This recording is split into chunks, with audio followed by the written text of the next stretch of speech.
like atomic energy. Irish President Eamon de Valera said, "It can do incalculable good, but it could also do irreparable harm." He was speaking, ladies and gentlemen, of the television. The 20th century arrived in Ireland with a bang one Friday evening in 1961. This was the night when the future focal point of all furniture arrangement would make its long-awaited debut. Now, broadcasting from a small studio in South Dublin, President de Valera was the first to speak on the newly created Irish television station. And his opening remarks about the yin and yang nature of the television were nothing if not prescient. One wonders, however, what the grand old man of Irish politics would have made of the nausea-inducing schlock and IQ point-shaving majesty that is Honey Boo Boo, had he lived to see it. Perhaps he would have dropped the incalculable good part of his speech. Perhaps. One thing is for sure, however, the television changed the cultural landscape of Ireland forever. The country got smaller, the world came into our living room every night, and slowly but surely, the idiot box in the corner became more and more influential. We got our first television in my family in 1968, the year before I was born. It was a black and white television, and we only got 2 channels. And in order to change from one to the other, get this, you had to get out of the chair and walk over to the television and move the dial on the side. Exercise TV, old school. It always took a couple of minutes to warm up after it was turned on. And sometimes even after it was good and warmed up, the picture wouldn't come on. And when that happened, you had to get round to the back of the television and twiddle a lot of complicated knobs and dials. Now when that failed to work, banging the top of it with the flat of the hand was the preferred method of fixing. And banging usually worked. Prayer was also effective. Threatening it, not so much. Though I do remember the television screen once miraculously reappearing right at the start of a horse race, after my father had swore to put my boot through your screen, you miserable, good-for-nothing, I will keep shooting back. Shoot, move! And he edged himself gently backwards away from it and sat perched on the edge of the couch. And that picture stayed perfect right up until the horses turned into the home straight. And then it went dark again and stayed that way for the rest of the day. My mother risked life and limb by blocking the living room door because my father had the television in hand and was cursing and roaring and swearing to smash it to smithereens in the backyard. Apparently, a large wager had been involved. My mother stared him down, lectured him on the evils of gambling and the ruin that was sure to come to our Catholic family unit just as soon as she'd figured out how much money he'd wasted on that arthritic heap of future cat's meat. I tell you, television was an inspiration. Now, in those more innocent days, live sporting events on television were as rare as hen's teeth. 4 days out of the year, live rugby was on the television. And to my father, these days were as magical and important as the second coming of Christ. My mother, however, was no great fan of rugby, nor indeed was she a big fan of my father's. And so, on these eagerly awaited days, she would always wait just until the game was kicking off before deciding to vacuum the living room. And she would spend an inordinate amount of time vacuuming the area right in front of the television screen. And she was deaf to all protests. Ma, will you move? I can't see this. I can't hear you. The vacuum is on.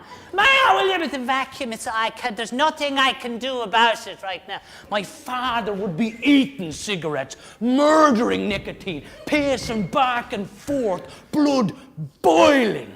And eventually my mother, just whistling, would eventually finish. And she'd wait for him just to be settling back down into his chair, blood pressure getting back to a normal, non-heart attack level. And then she'd look at him and say, I don't know why you're getting so angry. You're setting a very bad example for the children. And my father would lose it, and World War III would break out again. Now, the flagship program of Irish television, right from the start, was the Late Late Show. Every Friday night, between 9:30 and 11:30. I had to stay really late to watch it. It was hosted by a fella called Gay Byrne.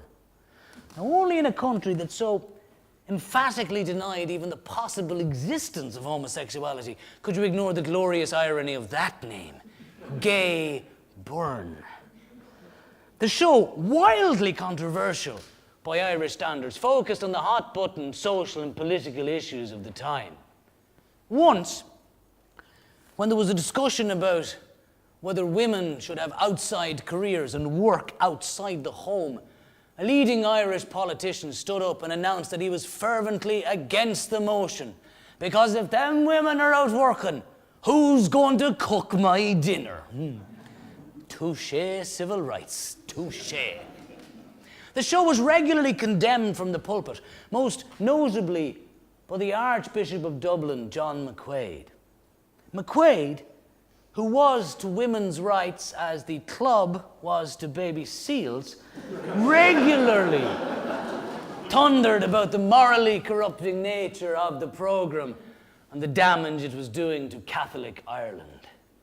This from a man who once sent devout followers into the Phoenix Park, Dublin, with the express intention of preventing, by force, female Irish athletes from training for the Rome Olympics because they were wearing shorts and exposing their legs and thereby encouraging Irishmen to have impure thoughts.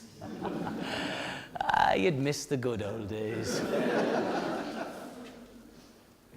We had great television shows in Ireland. And by great, I mean in the sense that they were the worst imaginable. They were the intellectual equivalent of a brain-damaged amoeba. There was Quicksilver, possibly the worst quiz show ever made. It was hosted by a man called Bunny Carr, who was quite clearly born in his mid-50s, and the contestants had to shout, "Stop the lights," when they wanted to answer a question. Why? Nobody knows. The show was legendary for the poor quality of its prizes. Now, Mary, you've won a fruitcake. And even poorer answering. All right now, Johnny. This is a hard one, no? It's for 4 weeks' worth of tea bags. What was Hitler's first name? Stop the lights. Heil. Sorry, Johnny, they're just not suiting you this evening. The musical clues of organist Norman Metcalfe, who wouldn't so much play the instrument as pummel it for information, have also entered legend. Once, to suggest the answer Dublin, he played Meet Me in Kentucky. The notes that wheezed out of this atonal musical equivalent of the ninth circle of hell made it impossible to distinguish between Danny Boy and Mahler's Eighth Symphony. Then there was Going Strong, an afternoon show that had regular segments about knitting and shrubberies and mushy food. It made Quicksilver seem like the Apollo 11 moon landing. Then there was the Housewife of the Year show, a televisual triathlon for the mature Irish woman. The contestants first cooked a meal, then retreated to the bedroom to slap on some makeup before returning to tell the waiting world how they had managed to trap their man. The show usually closed with a song or a jig. There were variety shows that plumbed unimaginable depths of banal inanity, hosted by talentless idiots who were has-beens that never were. There were shows on Irish television that were effortlessly funny, except they weren't meant to be. We even had a Grandmother of the Year pageant. Grandmother of the Year. Jesus wept. I am still haunted by the swimsuit segment.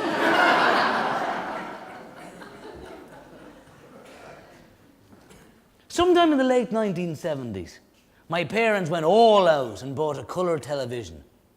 A Siemens, from Germany, said my mother. So you know it's good. Not surprisingly, my mother loved all things German. Of course, she usually acted in a manner that would have elicited sieg-heils of approval from the guards at Auschwitz, so, you know. My father went out and bought a massive antenna in the hope of pirating 2 extra channels from England. I can still see him in the living room, one eye on the television, the rest of him out the window, shouting instructions up at me and my older brother as we clung to the chimney of our 2-story house, rotating this massive antenna in a circle, searching for the perfect signal. And once it was locked in, our father sprinted to the roof and, ignoring the driving rain and the ice-slick slate surface, bolted the antenna to the chimney. And all the while, my mother was out in the street, screaming up at him, "They're going to fall! Our children are going to fall and break their necks!" And my father shouting back at her, "We have the BBC! We have the BBC! For the love of God, woman, we have the BBC!" We watched all kinds of era-defining television in the years that followed that watershed event. We saw the Pope land in Ireland in '79 and give his famous address at the youth mass in Galway. "Young people of Ireland, I love you." That's very nice of him. We saw the hunger strike in '81, Charles and Diana's wedding. Saw Reagan get shot, the shuttle explode, the Berlin Wall come down. We saw every great moment in Irish sport. Both of them. But for all the misty-eyed nostalgia that is forever associated with those events, there was nothing quite like that first day of colour television. Rugby, the Arms Park in Cardiff. Ireland versus Wales. The colours, impossibly vibrant red and emerald green. My father, sitting 2 feet from the television, rubbing his hands and excitedly turning round to us and saying, "Isn't that something? Isn't that something?" And then 5 minutes into the game, the mother came in with the vacuum cleaner.